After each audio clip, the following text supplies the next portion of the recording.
We had an interesting topic. Never fold scrap. What's up? We had a group of young guys up here yesterday, right? Mm-hmm. And the young guys up here yesterday spoke, to us about, about being a parent and about, being consistent with your child. It's okay to clash with your child. Okay to, have problems with your child, to ultimately deter them from going to jail or being killed out here on the streets. I still think it's a thin line between that, though. Because you got to think about it, though, bro. Like with a daughter, for example, like you don't want to be, I know who he said that touched you a little bit as far as just don't never give up. Yeah. Cool, I'm with that. I'm with the don't never give up part. But now people become overzealous. Oh yeah, I like how this sounds too. This joint, you understand me? But people become overzealous in their teachings or the way they handle situations. I think you could be a pop that could become overzealous to have a child like, yeah, I ain't really telling Abby about this. Because you got to be careful how you can stay on them, but every time I know what he said about, man, keep on, even if your guy touched him and it touched you a little bit, because it might be a time that you might be like, oh man, I'm dumb, just let him find out. You know what I mean? Not to say that you took your protection off of your son or something like that, but one can overdo it. For me, from my standpoint, I done been raised in a lot of group homes and foster Jones, and one can be overzealous in their teachings and the way they leading. Mm-hmm. That can cause your kids to go astray, man. That right there alone, that overness, you gotta have a fine comb with that. You gotta place it correctly, because you could underdo it, which will cause you to lose your child, and you can overdo it, and that'll also cause you to lose your child, because now your child feels though they gotta hide something from you. But that wasn't what he was saying. No, he was saying don't give up. He was saying don't give up. He was basically saying, like, if your child run out that door, you go in the streets, you just keep chasing them down, trying to catch them. Yes. Not speaking to a point where it's though you just overzealous, where you're trying to be overprotective and over, just. But that could become that though. That could become that. In the pursuit of you trying to keep a grasp of your child, because I can see me doing that. Yeah. I know you done seen yourself doing it with them. It is a child. Like sometimes, when I do be around my son and I get checked. Like when my mom was still alive, I come over here, sit down, man. He's a child. He gonna go. That's being over because I'm all penitentiary bull and he ain't got to get up here, and I had to learn that. These are little things that I'm starting to see with parenthood on the conduct of how your child may or may not turn out. And even though I'm right, because he was meddling around and probably the trash or something like that, but you got to remember, like, all right, listen, come on, leave that alone right here. Go over here and do what you was doing. Mm-hmm. Instead of I'm too no, that ain't for no kids, man. But for real, it's discipline. Mm-hmm. It's discipline at a high level. But come on, man, I got to remember that these still are kids. This is a child right here. Yeah. A child is supposed to be about fun, be about getting mischievous stuff, to getting corrected. A child ain't thinking about no bills because they ain't got to pay bills. They ain't coming to that part of life yet. 5, 6, 7, 8, 9. They don't know nothing about buying their own clothes. We got to teach them how to wash their clothes when I do get them clothes and stuff like that. So it's a fine, like I understood what the young boy said about being on them. Don't give up. You know what I'm saying? That third time they run out, instead of you closing the door and be like, all right, well, you'll find out you'll find out how it is out there. Mm-hmm. Instead of giving that approach, I understand what he's saying. Keep on. Like you asked me that question one time before, and this is just a little off track, and you said, yo, when is it enough? And I told you, in a nutshell, the same thing that he told you. If it's a friend of yours or brother, like, it ain't never gonna be enough. It ain't nothing you can do to say that I'm gonna say, oh, I'm done. I'm washing my hands. Okay, granted, I might not have you in my house now because you a crackhead or whatever, but I'm still gonna always come for you. Where you at, bro? Did you wash today? Did you eat? Yeah, oh yeah. Oh, I ain't gonna put this money in your hand because I know you're gonna go straight to the cop man or the liquor store, whatever. I'm gonna make sure you eat. We're gonna go sit in here and we're gonna get all these wings together. But it's never no limit. It's no cap to me anyway. It's not a cap on when I'm done. Especially to a loved one. To someone like you, there is no cap to how much support I'm gonna give you. To you. I'm never putting no cap on. I'm down. I'm on my face out here on. Oh, but shit, if I'm on my, I ain't promoting it. We can go ahead, you know what I mean? We can get up off the ground. We talk about. Boy, them yerkies. No, I'm just playing around, y'all. Don't do that. Don't do that. I'm just up here talking trash. You know what? They're talking about how you pronounce overzealous.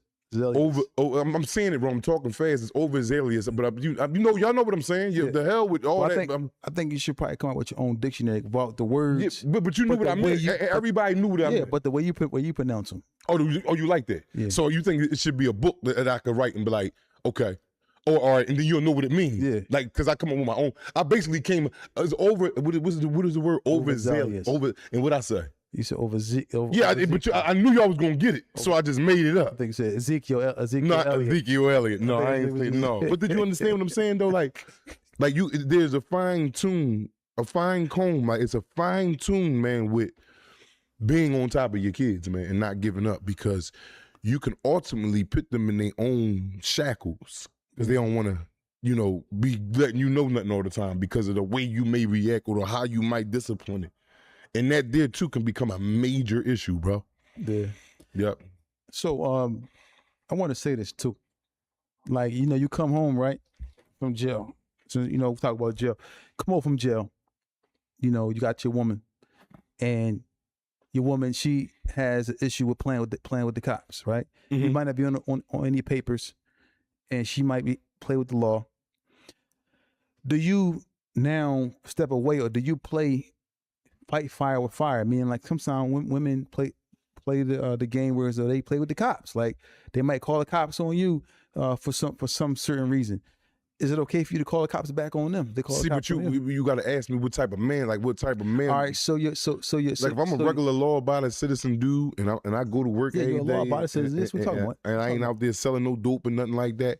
Man, if she called the cops on me and all this and that, and got me lying to the cops on me and got me arrested, especially if I got arrested and all, if I had to go to jail, or anything she do against me that's against the law, I'm calling the cops on her ass. Because bitch, you gonna take this shit too.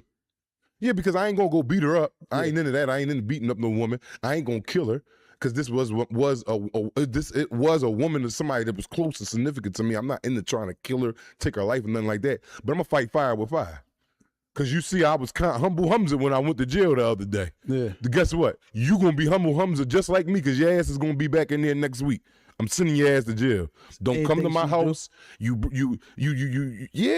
stealing from me. You stealing from my accounts. You coming to my house. You doing something crazy, weird, stalking. Yeah, officer, she's out here in a black Honda. Yes, I'm sending her ass to jail. You goddamn right.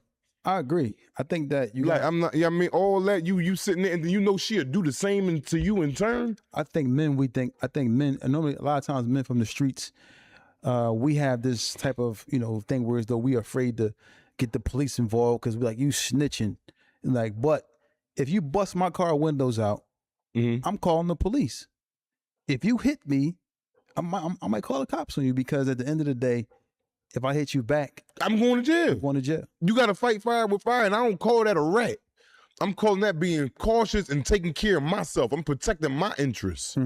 Because, like I said, I'm not going to kill you. That's my only other get back besides the police is breaking your jaw or killing you. I'm not going to do that. So now you're leaving me. And then especially if you sent me to jail or lied on me and did some stuff and I went to jail, I'm sending your ass to jail. Man, officer, she's over here banging on my shit, or she knocked on my joint. Yeah, all that back in the day, cool stuff, girl. Knock my windows out, I go get them fixed, I paid for them. No, she, in my big age, send her to jail. Yeah. Because guess what? When she get out, she ain't going to do none of that no more. That jail is straightener.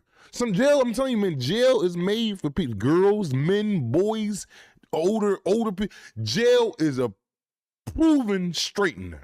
Yo, at ski-B7U, he said my old head put an 8-ball in Shorty car and called the law. Now, that's out of pocket. Well, yeah, but sometimes, man, listen, man, you got to send their ass to jail, man. No, you can't put an 8-ball. Well, I'm saying, all right, cool. He went to the extreme. But if she had an 8-ball in there, and she wasn't, especially if that's snitching. She fighting on me with the kids, and she taking the kids and shit like that, and I can't see the kids, and she trying to get away from me, and I know she got some work. You gonna call the cops? That's man, I'm gonna let her know first. That's snitching, man. Like, bitch, I know you riding around with them 8-balls and stuff like that. Where my kids at? That's snitching, though. You can't. But it is snitching. It is snitching. No, you can't do that. You only can tell them what she did to you. Well, shit, but that's she doing that to my kids. You riding around with the 8-balls in the car. Shit, the kids might get it and eat it and die. What you talking about? But that didn't doing something to me. These are my kids. That didn't happen. Because they didn't find it. They didn't find it.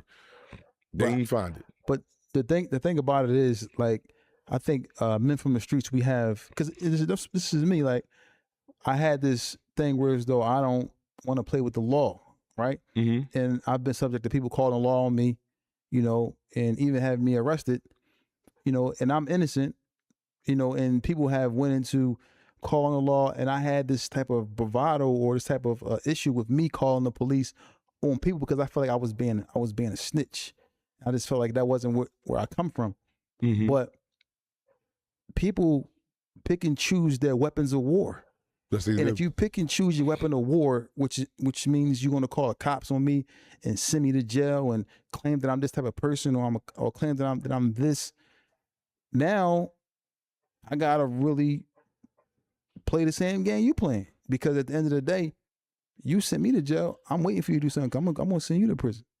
I'm gonna get back at you because, not that I want to, but if you do something you're supposed to do, I gotta play the same game, because now you have got entered into the game of call the police on one another, which is crazy. Now let's talk about this issue.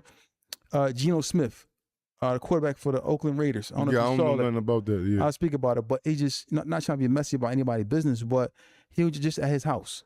He has a kid, a baby mom, and I think they have like a kid who's autistic or whatever the case may be. She comes to his house, and she's outside screaming. He hit her, all these different things, and he's like she's acting crazy, whatever the case may be. But the thing, what I'm getting to is, it's crazy how a woman will come to your house or your residence or wherever you at, come to you, hit you first, and if you respond in a negative manner to them, they screaming help, or they're calling the law. Yeah. And then a lot of times these athletes, not saying all of them are innocent, but these athletes or people who have a high stature are getting arrested. Mm-hmm. And what's happening? They're losing NFL contracts. Mm-hmm. They're losing millions of dollars. Mm-hmm. They've been painted in the media as being a child abuser. Look at Reese Rice. Now what he did was out of pocket. Now he deserved it, I believe. Who's Reese Rice? Maurice Rice, the running back for the Baltimore Ravens. Remember that? For the Ravens, the running back. What was his name? Ray Rice? The running back for the Ravens. You remember he beat his girl up in the elevator? Oh, I forgot. Was it Ray Rice? I think his name, I forget. I think that's one of them. Yeah, but yeah, he beat her up bad. Yeah, he was out of pocket. Yeah. So what happens is, a lot of times these men of stature, and even men that may have a job, a regular working man who has a job, mm-hmm. if he gets a case for hitting a woman, or a woman say that he hit her, if he's found guilty, then he's losing his job. Mm-hmm. Mm-hmm. So you gotta be really, really careful, because you're already guilty before proven innocent. Well, let me ask you this.